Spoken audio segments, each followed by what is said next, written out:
Hey guys, I'm back. Video 2. This wasn't going to be a thing, but now it looks like it's a bit of a thing. I've had a lot of people shout out to me about the sitting video that I did, so if you haven't seen it, maybe go back and check it out. But it was basically titled How Sitting is Killing Us, How It's Deteriorating Our Body, etc. Quick little recap. A lot of our lives are spent sat or at least sedentary these days. We're not moving enough, we're not up and about enough, and we're not structurally using our bodies to move about like we once were. And you can talk about cavemen and you can talk about 20 years ago and blah, blah, blah, and we had more work ethic and whatever else. The fact of the matter is we're sitting on our asses too much these days, and it's deteriorating what it is that our bodies are set to do so that we can enjoy our own time, leisure time, out and away from work, etc.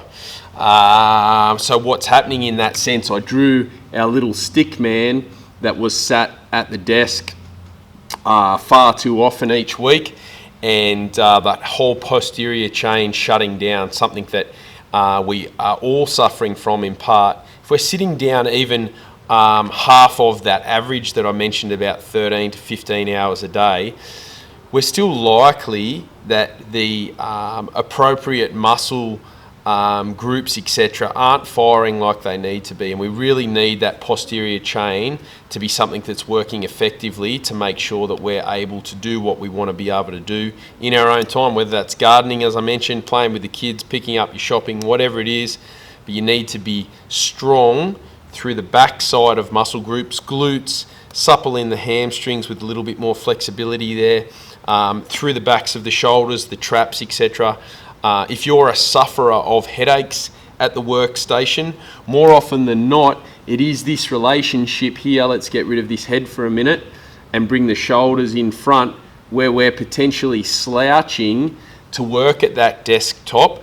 And what's happening is, because this shoulder area is so heavy, the traps in our neck are really trying to compensate to right this posture and bring us back into a straightened position, or at least a more neutral position through the spine. And the traps, so the muscles here in your neck, are really working hard to try and pull this head back and hitch these shoulders, when it should be good muscle bulk in the back of the shoulders that are able to facilitate or structurally hold you up more efficiently. So if you're a sufferer of headaches over the top of that temple area, and you're getting a sore neck, sat down too often, this could well be something that is an issue. And we look at all these ergonomic factors, we look at standing desks, we look at arch supports through the back area, etc. Ultimately, what your body isn't in a position to do is support itself. You need to be building strength in those areas to make a longer term change outside of being assisted with back arch support, or standing desks, etc. They've all got their place. I'm not bad mouthing any of it, but what I am saying is, you within your own self and your own body, own system, structurally have the responsibility to put that in place for yourself.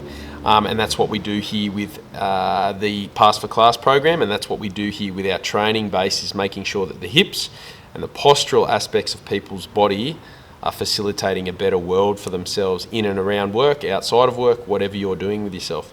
So let's have a look today. We're going to move on slightly into lines of load in the body, etc. And when we take our little stick man again and think about an even weight or line of load being straight through the body, if I ask you to hold 2 5-kilo dumbbells by your side there, you're very able in that position. You're very strong in that position. We're levered straight. Everything's distributed well through the body. It's not really a problem.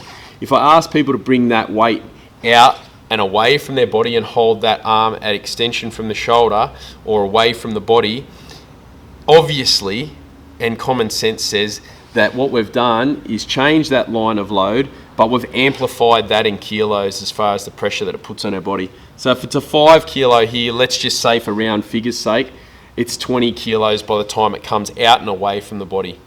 So what happens within our body, and this happens on a micro level in weaknesses and over-strengthened aspects of the body, but in this situation we can very easily see and tell that what would be happening from the hips is we'd be looking to extend through the back and hold ourselves up to counterbalance that weight in an attempt to bring that weight back towards that imaginary line of load.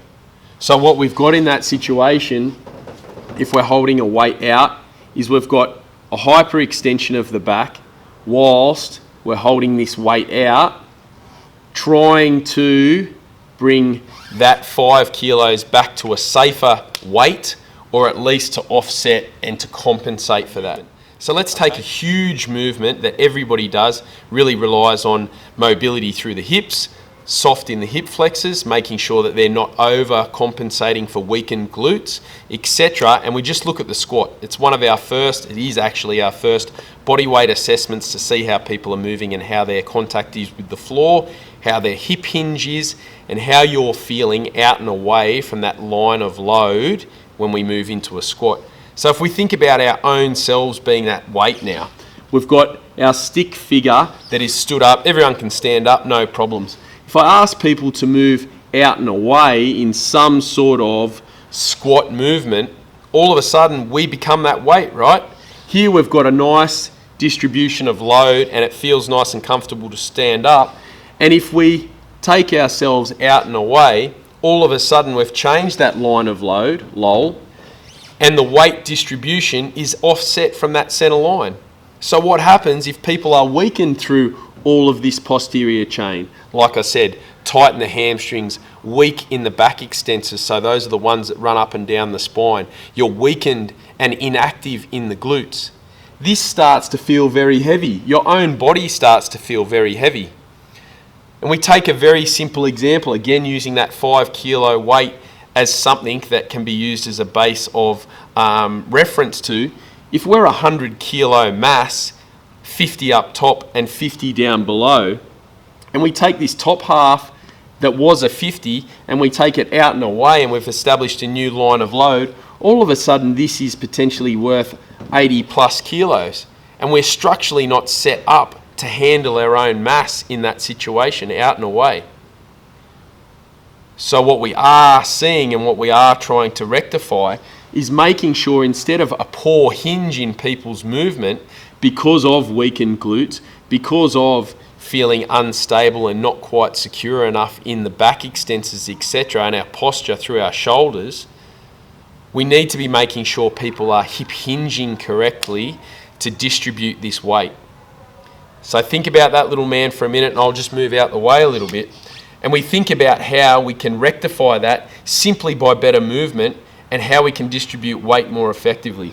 So if we take our little stick man again, and he's in this upright position, and our line of load is here, and we're fairly evenly balanced in that sense, we need the hips to be here while the head's here and facilitate a better hip hinge so that they're evenly distributed around this imaginary line of load. So if we've still got that situation where this is 50 and this up top is 50, now we can very generally say, with a good hip hinge out the back, sitting down on the toilet seat, sitting down at the dinner table, etc., which happens very naturally, but then we get people in here that don't feel comfortable with the movement off that original line of load. We've taken the imaginary 25 kilos behind this line, and we've taken the other 25 kilos, again, all made up numbers, behind the front side of, and we've got more of a balanced equation when we're looking to hold and facilitate our own weight. So a big part of what we're doing with people is making sure that A, they understand that relationship, because what will happen a lot of the times is people that feel unsure about how to squat or how to move, and we see a lot of this with OH&S, everyone's so scared to move their back. The squat isn't a back movement. There's nothing that happens in the back. All that we need to do is make sure those hips are coming out the back to facilitate a neutral spine, and then we're creating the depth through big muscle groups in the quads, the glutes, etc., and the hammies. So what we do see a lot of is people squatting down before they're happy to go out, and we're trying to manage that squat downward. You'll see a lot of people with that sort of shape happening through the legs, may or may not be knee pain, but it's all an attempt to keep us straightened back and keep this heavier mass on that imaginary line of load. So it's a huge one. I could talk about it all day, but I'm going to try and leave it at 10:30 thereabouts. Let's wrap it up in 11 minutes. You need to be understanding this for yourself. You need to be understanding why you may or may not feel safe in certain areas. You need to understand that hip hinge for yourself. And you need to make sure you're starting to build strength in areas that facilitate better movement for you, that keep you structurally sound and safe in what you're doing outside of sitting and deteriorating in that muscle setup. Hope you've been good to yourself so you can be amazing to other people. Let us know if we can help. This is just more value adds for you guys along the way. I hope you keep tuning in and enjoying it. I'll see you real soon.